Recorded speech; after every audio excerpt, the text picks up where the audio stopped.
이제 오늘 우리에게 주신 하나님 말씀 함께 나누겠습니다. 오늘은 이사야 19장 1절부터 25절까지 말씀 함께 봅니다. 애굽에 관한 경고라. 보라, 여호와께서 빠른 구름을 타고 애굽에 임하시리니 애굽의 우상들이 그 앞에서 떨겠고 애굽인의 마음이 그 속에서 녹으리로다.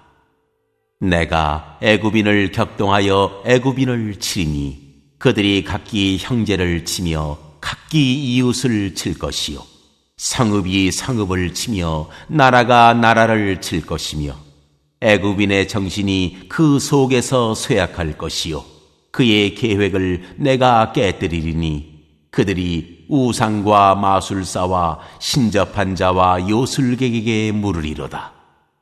내가 애굽인을 잔인한 주인의 손에 붙이리니 포악한 왕이 그들을 다스리리라.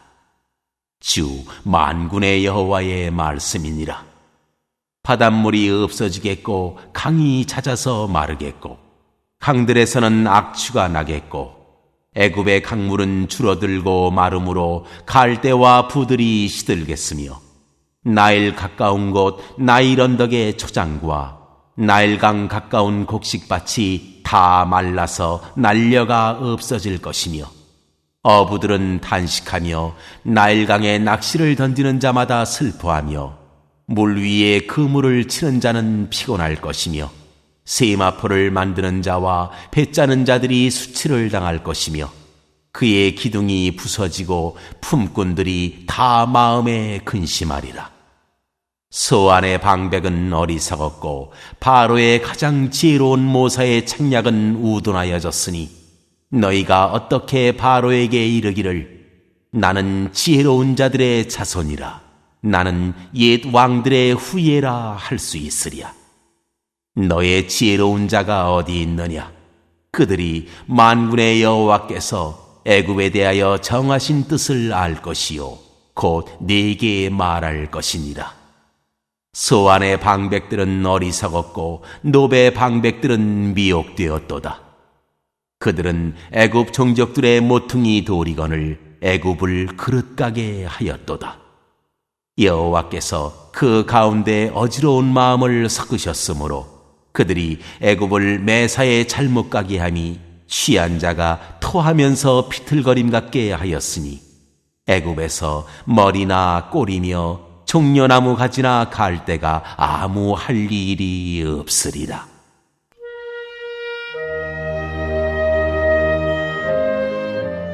애굽 사람이 여호와께 경배하리라. 그날에 애굽이 부녀와 같을 것이라. 그들이 만군의 여호와께서 흔드시는 손이 그들 위에 흔들림으로 말미암아 떨며 두려워할 것이며 유다의 땅은 애굽의 두려움이 되리니 이는 만군의 여호와께서 애굽에 대하여 정하신 계획으로 말미암음이라. 그 소문을 듣는 자마다 떨리라. 그날에 애굽 땅에 가나안 방언을 말하며 만군의 여호와를 가리켜 맹세하는 5 성읍이 있을 것이며 그중 하나를 멸망의 성읍이라 칭하리라. 그날에 애굽 땅 중앙에는 여호와를 위하여 제단이 있겠고 그 변경에는 여호와를 위하여 기둥이 있을 것이요 이것이 애굽 땅에서 만군의 여호와를 위하여 징조와 증거가 되리니 이는 그들이 그 압박하는 자들로 말미암아 여호와께 부르짖겠고 여호와께서는 그들에게 한 구원자이자 보호자를 보내사 그들을 건지실 것임이라. 여호와께서 자기를 애굽에 알게 하시리니 그날에 애굽이 여호와를 알고 제물과 예물을 그에게 드리고 경배할 것이요 여호와께 서원하고 그대로 행하리라. 여호와께서 애굽을 치실지라도 치시고는 고치실 것이므로 그들이 여호와께로 돌아올 것이라. 여호와께서 그들의 간구함을 들으시고 그들을 고쳐주시리라. 그날에 애굽에서 아수르로 통하는 대로가 있어 아수르 사람은 애굽으로 가겠고 애굽 사람은 아수르로 갈 것이며 애굽 사람이 아수르 사람과 함께 경배하리라. 그날에 이스라엘이 애굽 및 아수르와 더불어 셋이 세계 중에 복이 되리니 이는 만군의 여호와께서 복 주시며 이르시되 내 백성 애굽이여 내 손으로 지은 아수르여 나의 기업 이스라엘이여 복이 있을지어다 하실 것임이라.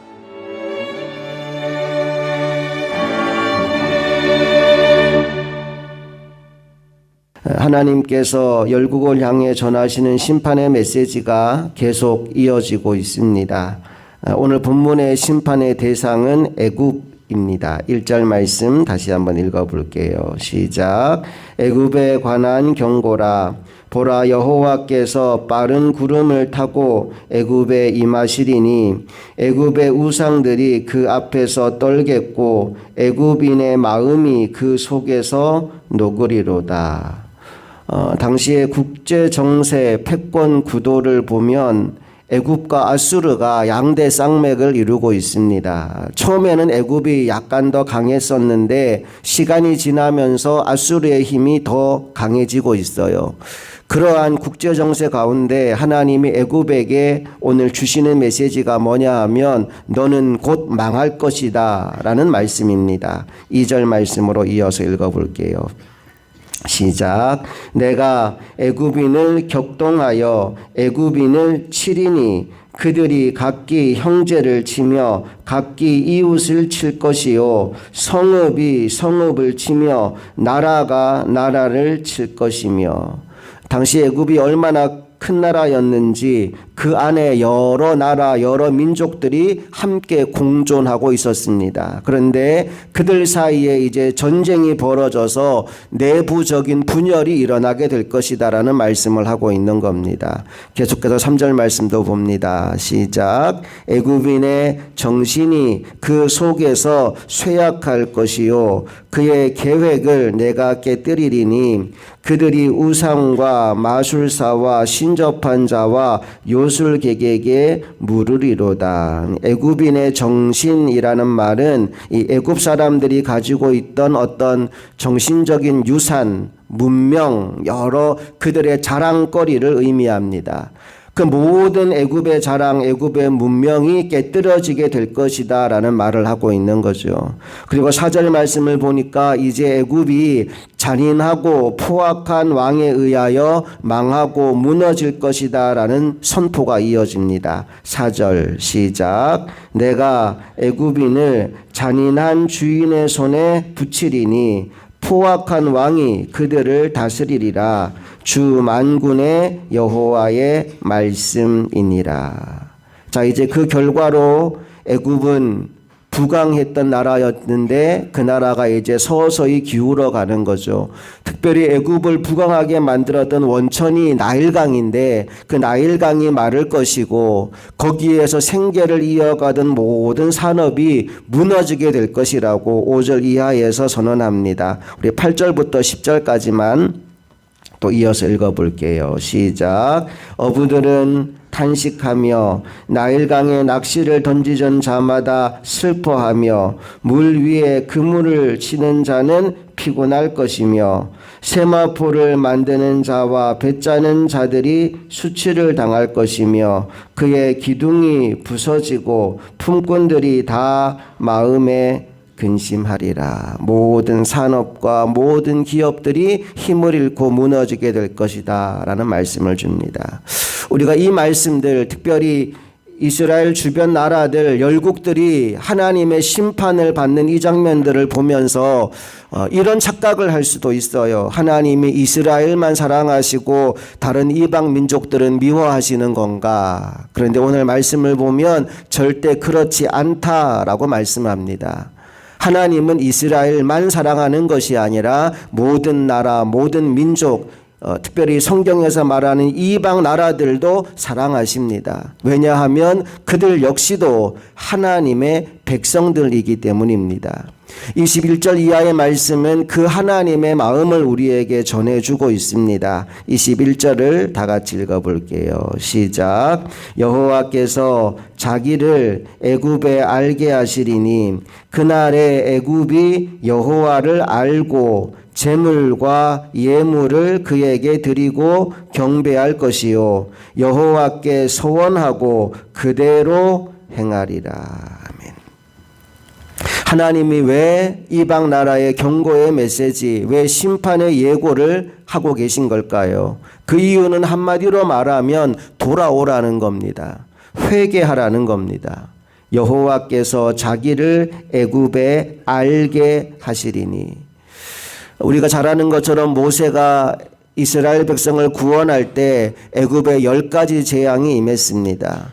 그때 10가지 재앙이 그 애굽에 임한 이유를 출애굽기가 뭐라고 설명하느냐 하면 바로 왕에게 하나님이 어떤 분인지를 알게 하기 위해서 10가지 재앙이 임하게 되었다라고 말씀합니다. 심판이 아프고 고통스러운 것이지만 회개하고 돌아오는 이들에게는 축복의 시간일 수 있다는 거죠. 계속 이어지는 말씀이 이렇게 이어집니다. 그날에 애굽이 여호와를 알고. 여러분, 하나님은 이스라엘만의 하나님이 아니라 만군의 하나님이요 만민의 하나님이십니다. 그 하나님을 아는 복이 여러분 모두에게도 임하게 되기를 간절히 소망합니다. 22절 읽어봅니다. 시작. 여호와께서 애굽을 치실지라도 치시고는 고치실 것이므로 그들이 여호와께로 돌아올 것이라. 여호와께서 그들의 간구함을 들으시고 그들을 고쳐 주시리라. 보세요. 하나님을 알고 하나님께로 돌아오는 자들에게는 회복과 치유의 은혜가 임하게 되는 것입니다. 계속해서 마지막 24절과 25절 말씀을 보니까요. 하나님이 이스라엘, 애굽, 아수르 모두를 내 백성이라고 부르면서 복을 선언하고 계십니다. 24절, 25절 다 같이 읽어봅니다. 시작. 그날에 이스라엘이 애굽 및 아수르와 더불어 셋이 세계 중에 복이 되리니 이는 만군의 여호와께서 복주시며 이르시되 내 백성 애굽이여 내 손으로 지은 아수르여 나의 기업 이스라엘이여 복이 있을지어다 하실 것입니다. 아멘. 지금 상황은 애굽, 아수르, 이스라엘이 서로를 향하여 어떻게 공격할까, 어떻게 무너뜨릴까를 고민하는 시대예요. 그런데 그런 시대에 서로 갈등하고 경쟁하는 시대에 하나님이 이스라엘을 통해 주시는 메시지가 뭐냐 하면 너희들 다 내 백성이다 라는 거예요. 내 백성 애굽이여 내 손으로 지은 아수르여 나의 기업 이스라엘이여 복이 있을지어다. 하나님은 이 땅 모든 민족, 모든 나라, 모든 족속에게 하나님의 말씀이 전하여지고 그들 모두가 하나님의 말씀 가운데 하나님의 은혜 가운데 하나 되기를 원하신다는 거죠. 이사야 11장 6절부터 9절 말씀에 하나님이 진짜 선물해 주고 싶은 하나님이 이루고 싶은 나라의 그림이 나옵니다. 우리 읽었던 말씀이지만 다시 돌아가서 한 번 더 이 말씀 읽어볼게요. 이사야서 11장 6절부터 9절까지 우리 머릿속으로 이 나라가 어떤 나라인지를 상상하면서 같이 읽어봅니다. 6절부터 9절까지 시작. 그때 이리가 어린 양과 함께 살며 표범이 어린 염소와 함께 누우며 송아지와 어린 사자와 살찐 짐승이 함께 있어 어린 아이에게 끌리며 암소와 곰이 함께 먹으며 그것들의 새끼가 함께 엎드리며 사자가 소처럼 풀을 먹을 것이며 젖먹는 아이가 독사의 구멍에서 장난하며 젖된 어린아이가 독사의 굴에 손을 넣을 것이라. 내 거룩한 산 모든 곳에서 해됨도 없고 상함도 없을 것이니 이는 물이 바다를 덮음같이 여호와를 아는 지식이 지식이 세상에 충만할 것임이니라. 아멘. 모두가 함께 원수도 없고 미워하는 이도 없고 모두가 함께 사랑으로 하나 되는 나라, 그 나라는 어떻게 만들어지느냐? 물이 바다를 덮음같이 여호와를 아는 지식이 세상에 충만해질 때 그 나라가 온다는 겁니다. 오늘 저와 여러분이 먼저 하나님이 어떤 분인지를 잘 알게 되기를 원하고, 그 하나님의 사랑으로 세상 사람들에게 하나님이 어떤 분인지를 보여주며 살아가기를 원합니다. 그래서 물이 바다를 덮음같이 여호와를 아는 지식이 온 땅에 충만하여서 하나님이 정말 우리에게 선물해 주고 싶었던 이 평화의 나라를 함께 만들어가는 하나님의 일꾼들이 다 되실 수 있기를 주님 이름으로 축복합니다. 함께 기도하시겠습니다. 좋으신 아버지 하나님, 은혜와 사랑을 감사드립니다. 오늘도 우리에게 주님 전에 나와 주님의 말씀을 듣게 하시고 하나님이 어떤 분인지를 깨달아 알 수 있도록 인도하여 주시니 감사합니다. 하나님은 한 나라 한 민족만을 사랑하시고 그들에게만 마음을 주시는 분이 아니라 모든 나라 모든 민족을 사랑하시고 그들이 모두 다 회개하여 돌아와 하나님의 생명 누리기를 원하신다는 사실을 오늘 다시 한번 깨닫게 됩니다.